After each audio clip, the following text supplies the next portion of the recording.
out Exhibit 1, the evidence where law and politics blends on the street of Chi-Town. This is quite. This is a to me this accident is a it's sort of a public issue because accident happened in public on the public right of way streets, dealing with Chicago Police Department and the son of a former alderman, who I am, and a city of Chicago off-duty employee out driving around with her husband on the passenger side, of course driving out unlawfully without a headlight. It's such a political. It's a public record case, because it involves people that are very much so public servants or related to public servants, and it deals with the law.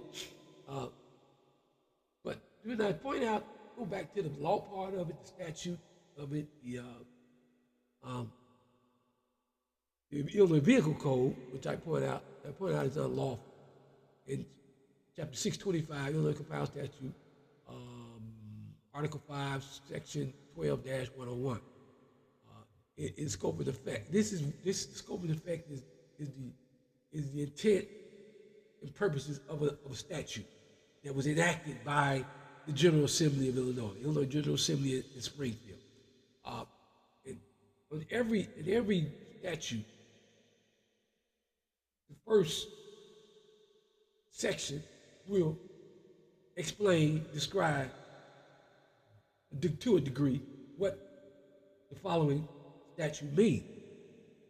And then the next paragraphs will issue out the must and can and what can and shall mandatorily be, So in this one, the scope of effect, the Illinois General Assembly says it is unlawful for any person to drive or move or for the owner to cause or knowingly permit to be driven or move on any highway, any vehicle or combination of vehicles, which is in each unsafe condition as to endanger any person or property, or which does not contain those parts or is not at all times equipped with such lamps and other equipment in proper condition and adjustment as required in this chapter 12, or which is equipped in any manner to in violation of this code, or for any person to do any act forbidden or fail to perform any act required under this chapter 12. And it says, it starts off, it is unlawful.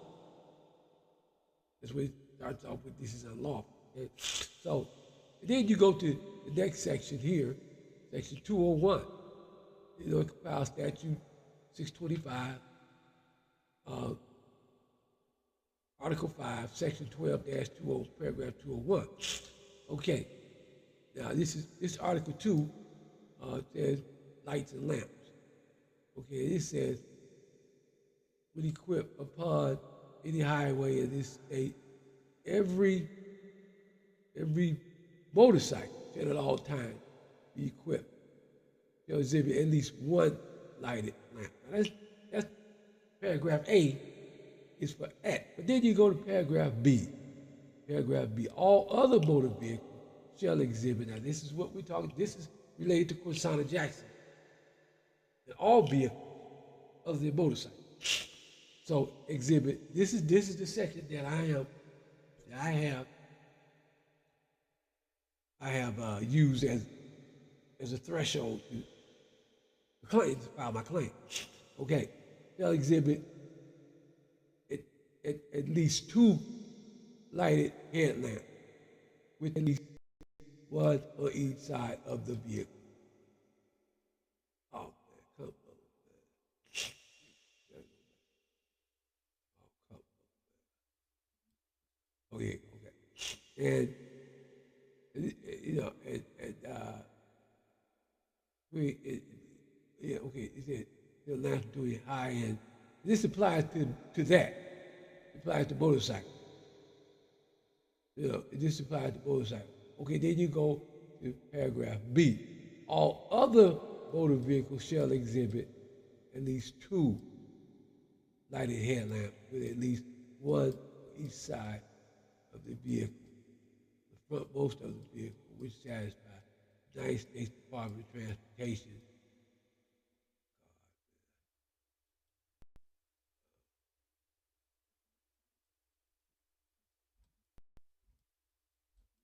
The United States Code. Yeah.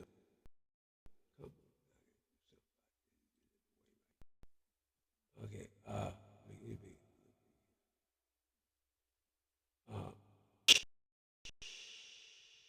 Exhibit at least 2 lighted headlamps on each side of the vehicle, frontmost of the vehicle, which satisfy United States Code, United States Department of Transportation requirements as set forth in 49 CFR 571.108, showing white lights, including that emitted by high intensity discharge lamps or lights of a yellow or amber tint during the period from sunset to sunrise, at times when rain, snow, fog, or other atmospheric conditions require the use of windshield wipers, and at other times when, due to insufficient light or unfavorable atmospheric conditions, persons and vehicles on the highway are not clearly discernible at a distance of 1,000 feet. So, in parking lamp show, clearly applies to that. I'm trying to put my thoughts together. Parking lamps may be used in several ways. Everybody. So this applies to lamps, the lights. So this applies. Everything else applies to motor vehicles. Driven on highways, streets, wherever, thoroughfare, during regular business hours. So escaping that, this applies to all cars. Yeah. There you go. It basically applies to all vehicles. It just like the first one. First, it said sufficient light lamps, tweed, by the use of windshield wipers for at least other times when due to insufficient light or unfavorable atmospheric conditions. Wow. Okay.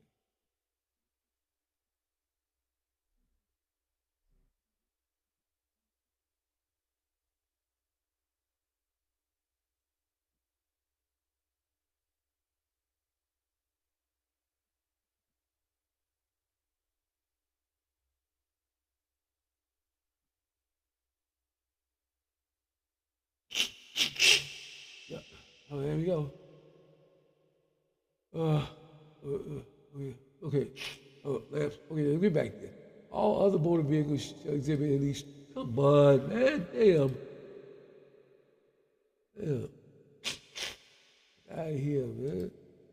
All other motor vehicles shall exhibit at least 2 lighted headlamps with at least 1 on each side of the frontmost of the vehicle, which satisfy United States Department of Transportation requirements as set forth in 49 CFR. I don't know exactly where that is, but that's the same thing.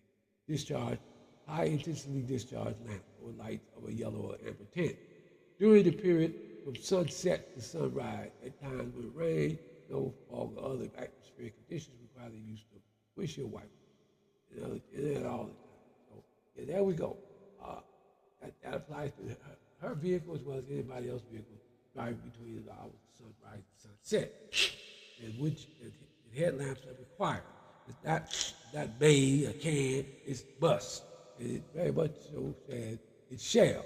It says the word shall means it definitely must be done. That's the mandate. Okay, the verb, So yeah, I mean, uh, this is what the law said. Here we go. And this is very much so a a an issue because it's so political. Not just that political, not per se political, but hold on a minute. I'll, I'll delete this out. I'll cut it out, edit this out of here. Hold the business.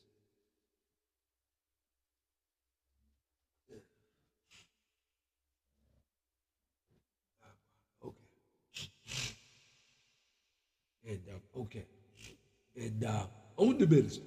Uh, and all right, so that's how they look. Okay, but the reason I say this was kind of a political issue because my dad being who he was, and me being a precinct captain, an active member of the 24th Ward organization, during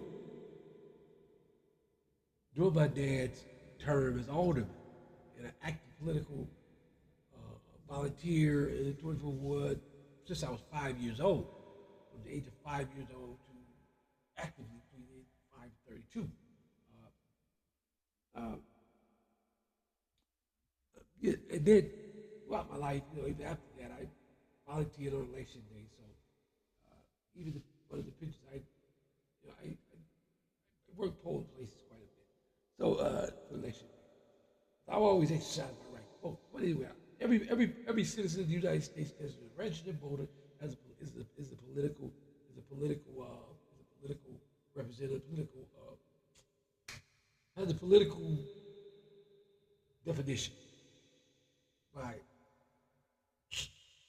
by, by actively being involved in the social, into the governmental affairs, and trying to be a lobbyist person to the to the uh, to the functions and the activities of representatives of our wards, our districts, our presidency, our country.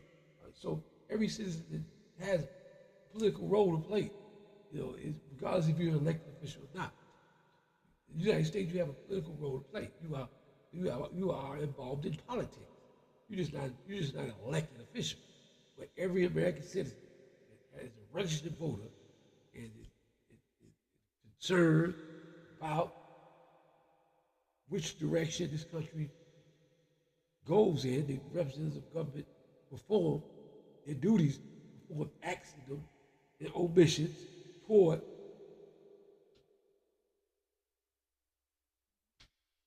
the functions of government. Everybody has a role to play. This is our government. This is the government of the people, by the people, and for the people. It means you have to have a job in politics in order to be of the people, by the people, and for the people. So there's one thing we must remember that even though at times we draw back from it because at times it means us nowhere. It don't mean any good.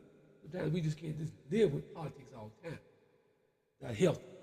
But given that said, I'll get back to it. My issue is, other than that, is that I have a very active role I played in court systems, in the criminal court system, the civil court system, doing so. I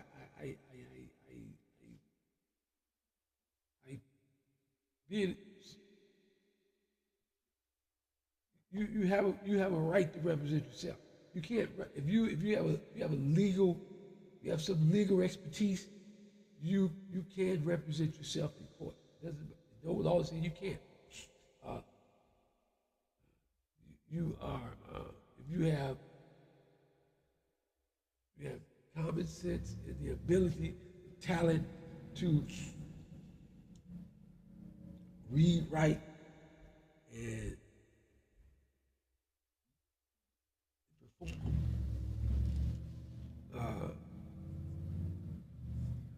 You can represent yourself. I would say that, but you can't represent anybody else in court. No. You can't give anybody advice on law.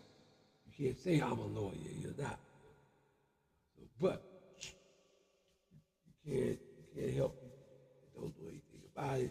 Trying to get understanding of it. You can't help.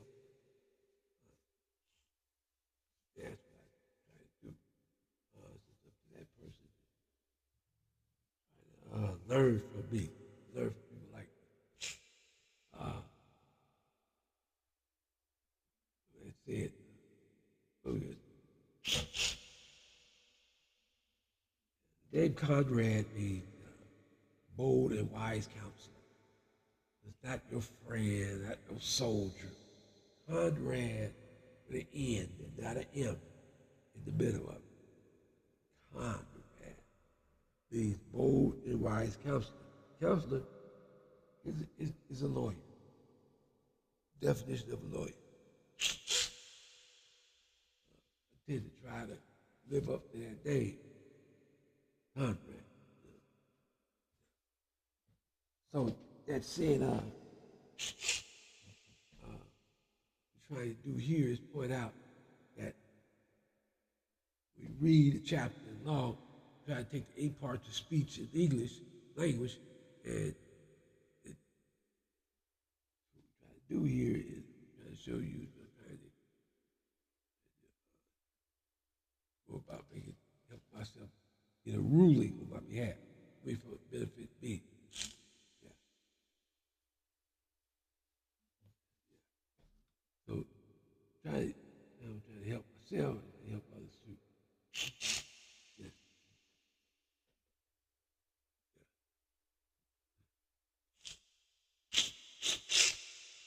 Yes.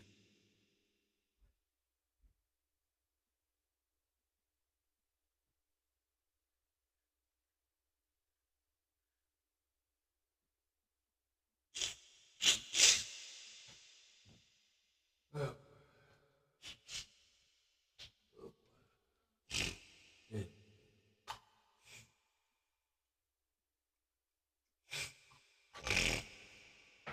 Anyway, yeah.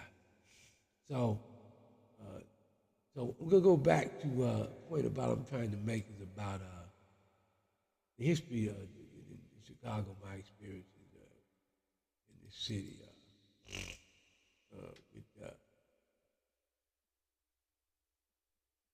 let me see if I can get here. Dollars Divine.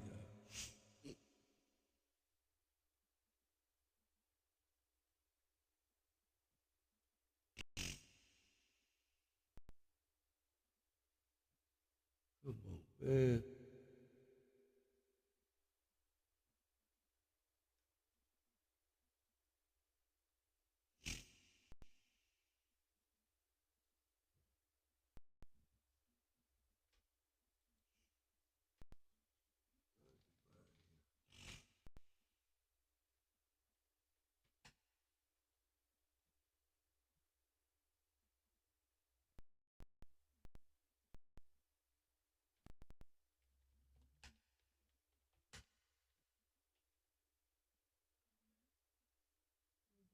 Man.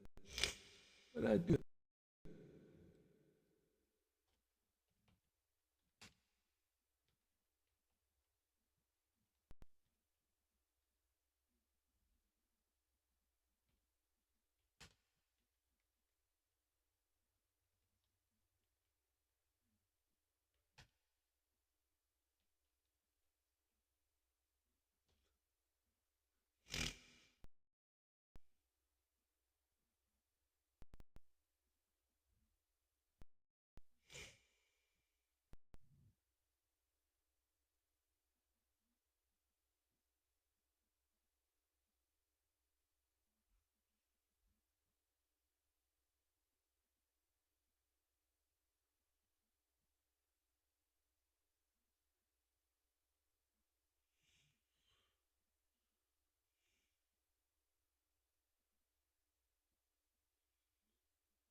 it there.